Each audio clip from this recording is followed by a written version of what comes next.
পুষ্টিগুণে ভরপুর একটি ফল হচ্ছে খেজুর। আর এই খেজুর দিয়ে যদি চকলেট তৈরি করা যায় তাহলে ব্যাপারটা কিন্তু আরো স্পেশাল হয়ে যায়। আসসালামু আলাইকুম দর্শক, যে যেখান থেকে দেখছেন সবাইকে জানাচ্ছি আন্তরিক শুভেচ্ছা। কুক হ্যাবিটস থেকে আপনাদের সাথে আছি আমি আখি। ভেতরটা বাদামের পেস্ট দিয়ে ভরা আর উপরটা চকলেটের প্রলেপ দিয়ে ঢাকা এক অসাধারণ রেসিপি এটি। বাচ্চারা তো এটা ভীষণ পছন্দ করবে, আর আমি তো এটাকে এনার্জি বুস্টার বোম বলে থাকি। আশা করছি আজকের রেসিপি সবার ভালো লাগবে। আর রেসিপি ভালো লাগলে চ্যানেলটি সাবস্ক্রাইব করে আমার পাশে থাকবেন এবং লাইক কমেন্ট শেয়ার করে অন্যদের দেখার সুযোগ করে দিবেন প্লিজ। খেজুরের চকলেট তৈরি করার জন্য আমি প্রথমে নিয়ে নিয়েছি এর প্রধান উপাদান 16টি বড় সাইজের খেজুর। এখন একটি ছুরির সাহায্যে এভাবে করে কেটে আমি খেজুরের মাঝখান থেকে বিচিটা বের করে নেব। একইভাবে আমি সবগুলো খেজুরের বিচি বের করে নেব। সবগুলো খেজুরের মধ্য থেকে আমি বিচি একইভাবে বের করে নিয়েছি। এখন একটা পাইপিং ব্যাগের মধ্যে আমি 3 টেবিল চামচ পিনাট বাটার ভরে নেব। চাইলে কিন্তু ঘরেই বাদামটা পিষে নিয়ে পিনাট বাটারটা তৈরি করে নিতে পারেন, অথবা বাজার থেকে কিনে আনা রেডি পিনাট বাটারটাও এখানে ইউজ করতে পারেন। আর আপনাদের কাছে যদি পাইপিং ব্যাগ না থাকে সেক্ষেত্রে যে কোনো কিছুর খালি প্যাকেটের মধ্যে পিনাট বাটারটা ভরে নিয়ে আপনারা পাইপিং ব্যাগের কাজটা করে নিতে পারেন। খেজুরের বিচিগুলো ফেলে দেওয়ার ফলে খেজুরের ভেতরের যে জায়গাটা ফাঁকা হয়েছে সম্পূর্ণ জায়গাটা এভাবে করে পিনাট বাটার দিয়ে ভরে দিতে হবে। এটা দেওয়ার ফলে একদিকে যেমন এর পুষ্টিগুণ অনেক বেড়ে যাবে, অন্যদিকে এটা খেতেও কিন্তু অনেক বেশি ইয়াম্মি লাগবে।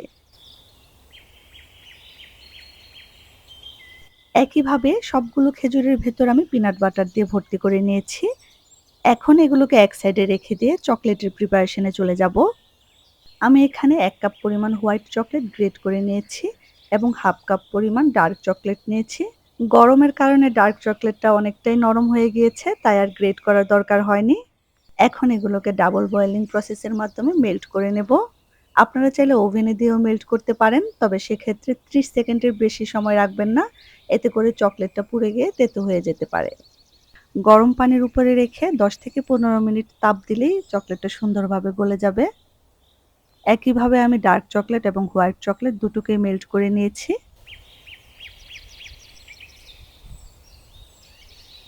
এখন ভালোভাবে নেড়েচেড়ে এর তাপমাত্রাটা কিছুটা ডাউন করে নেব। চকলেটটা যখন অনেকটাই ঠান্ডা হয়ে আসবে তখন আগে থেকে রেডি করে রাখা খেজুর একটা একটা করে চকলেটের মধ্যে ডুবিয়ে নিয়ে এভাবে করে কাঁটা চামচের মাধ্যমে উঠিয়ে কিছুক্ষণ ধরে রাখতে হবে। এক্সট্রা চকলেটটা পড়ে যাওয়ার পর খেজুরটাকে আগে থেকে বাটার পেপার বিছিয়ে রাখা ট্রেতে রেখে দিতে হবে। আপনাদের কাছে যদি বাটার পেপার না থাকে তবে সেক্ষেত্রে যে কোনো সাদা কাগজের উপর রেখে দিতে পারেন, এতে করে পরবর্তীতে চকলেটগুলো তুলতে সুবিধা হবে।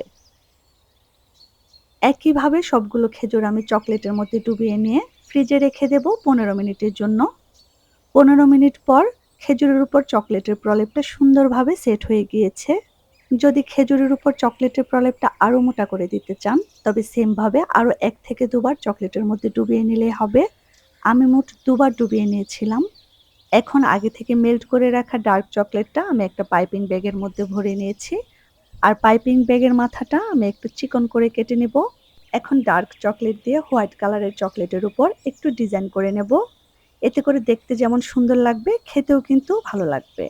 আমি আমার মতো করে ডিজাইন করে নিচ্ছি, আপনারা হয়তো আপনাদের পছন্দ মতো আরো সুন্দর করে ডিজাইন করে নিতে পারবেন। সবগুলো চকলেটের উপর আমি ডিজাইন করে নিয়েছি। এখন এটাকে সেট হওয়ার জন্য ফ্রিজে রেখে দেব 2 থেকে 3 ঘন্টার জন্য।